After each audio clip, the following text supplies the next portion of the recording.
Chapter 2. What Lucy Found There. "Good evening," said Lucy.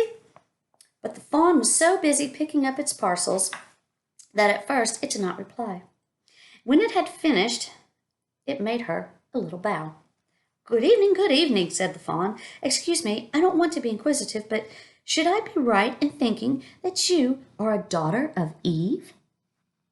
"My name's Lucy," said she, not quite understanding him. "But you are, forgive me, you are what they call a girl?" asked the fawn. "Of course I'm a girl," said Lucy. "You are, in fact, human?" "Of course I'm human," said Lucy, still a little puzzled. To be sure, said the fawn. "How stupid of me. But I've never seen a son of Adam or a daughter of Eve before. I am delighted.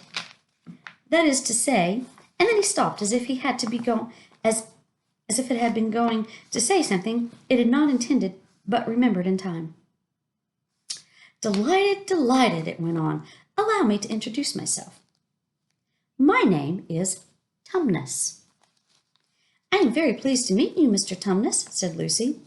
"And may I ask—" "Oh, Lucy, daughter of Eve," said Mr. Tumnus, "how you have come into Narnia." "Narnia? What's that?" said Lucy. "This is the land of Narnia," said the fawn, "where we are now. All that lies between the lamp post and the great castle of Cair Paravel on the eastern sea." I'm going to figure out how to pronounce that properly. Cair Paravel. "And you have come from the wild woods of the west?" I got in through the wardrobe and the spare room," said Lucy. "Ah," said Mr. Tumnus, in a rather melancholy voice. "If only I had worked harder at geography when I was a little fawn, I should no doubt know all about those strange countries. It is too late now." "But they aren't countries." "But they aren't countries at all," said Lucy, almost laughing. "It's only just back there. At least, I'm not sure. It is summer there." "Meanwhile," said Mr. Tumnus, "it is winter in Narnia and has been for ever so long, and we shall both catch cold if we stand here talking in the snow. Daughter of Eve, from the far land of Spare where eternal summer reigns around the bright city of Wardrobe, how would it be if you came and had tea with me?" "Thank you very much, Mr. Tumnus," said Lucy, "but I was wondering whether I ought to be getting back." "It's only just around the corner," said the fawn, "and there will be a roaring fire and toast and sardines and cake." "Well, it's very kind of you," said Lucy, "but I shan't be able to stay long." "If you will take my arm, daughter of Eve," said Mr. Tumnus, "I shall be able to hold the umbrella over both of us. That's the way. Now, off we go." And so Lucy found herself walking through the wood, arm in arm with this strange creature, as if they had known one another all their lives. They had not gone far before they came to a place where the ground became rough, and there were rocks all about, and little hills up and little hills down. At the bottom of one such small valley, Mr. Tumnus turned suddenly aside, as if he were going to walk straight into an unusually large rock. But at the last moment, Lucy found he was leading her into the entrance of a cave. As soon as they were inside, she found herself blinking in the light of a wood fire. Then Mr. Tumnus stooped and took a flaming piece of wood out of the fire with a neat little pair of tongs and lit a lamp. "Now we shan't be long," he said, and immediately put a kettle on.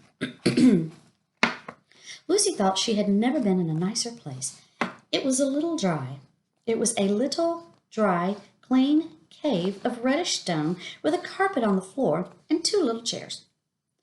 "One for me and one for a friend," said Mr. Tumnus, "and a table and a dresser and a mantelpiece over the fire, and above that on a picture of an old fawn with a gray beard. In one corner there was a door which Lucy thought must lead to Mr. Tumnus's bedroom. And on one wall was a shelf full of books. Lucy looked at these while he was setting out the tea. They had titles like The Life and Letters of Silenus, or Nymphs and Their Ways, or Men, Monks, and Gamekeepers, A Study in Popular Legend, or Is Man a Myth? Now, daughter of Eve, said the fawn, and really, it was a wonderful tea. There was a nice brown egg lightly boiled for each of them, and then sardines on toast, and then buttered toast, and then toast with honey, and then sugar-topped cake, and when Lucy was tired of eating, the fawn began to talk. He had wonderful tales to tell of life in the forest. He told about the midnight dances and how the nymphs who lived in the wells and the dryads, what's wrong with me? Who lived in the trees, came out to dance with the fawns, about long hunting parties after the milk-white stag, who could give you wishes if you caught him, about feasting and treasure-seeking and the wild red dwarfs in deep mines and caverns far beneath the forest floor, and then about summer, when woods were green and old Silenus was on his fat donkey would come to visit them, and sometimes Bacchus himself, and then the streams would run with wine instead of water, and the whole forest would give itself up to jollification for weeks on end. Not that it isn't always winter now, he added gloomily. Then, to cheer himself up, he took out from its case on the dresser a strange little flute that looked as if it were made of straw and began to play. And the tune he played made Lucy want to cry and laugh and dance and go to sleep all at the same time. It must have been hours later when she shook herself and said, "Oh, Mr. Tumnus, I'm sorry to stop you, and I do love that tune, but really, I must go home. I only meant to stay for a few minutes." "It's no good now, you know," said the fawn, laying his flute and shaking its head at her very sorrowfully. "No good," said Lucy, jumping up and feeling rather frightened. "What do you mean? I've got to go home at once. The others will be wondering what's happened to me." But a moment later she asked, "Mr. Tumnus, whatever is the matter?" For the fawn's brown eyes had filled with tears, and the tears began trickling down its cheeks, and soon they were running off the end of his nose, and at last it covered its face with its hands and began to howl. "Mr. Tumnus," said Lucy in great distress. Don't! What is the matter?" "Aren't you well?" "Dear Mr. Tumnus, do tell me what is wrong." But the fawn continued sobbing as if its heart would break. And even when Lucy went over and put her arms around him and lent him her handkerchief, he did not stop. He merely took the handkerchief and kept on using it, wringing it out with both hands whenever it got too wet to be of any use any more. So that presently Lucy was standing in a damp patch. "Mr. Tumnus," bawled Lucy in his ear, shaking him, do stop at once. You ought to be ashamed of yourself, a great big fawn like you. What on earth are you crying about?" Oh, sobbed Mr. Tumnus. "I'm crying because I'm such a bad fawn." "I don't think you're a bad fawn at all," said Lucy. "I think you are a very good fawn. You are the nicest fawn I've ever met." Oh, you wouldn't say that if you knew," replied Mr. Tumnus between his sobs. "No, I am a bad fawn. I don't suppose there ever was a worse fawn since the beginning of the world."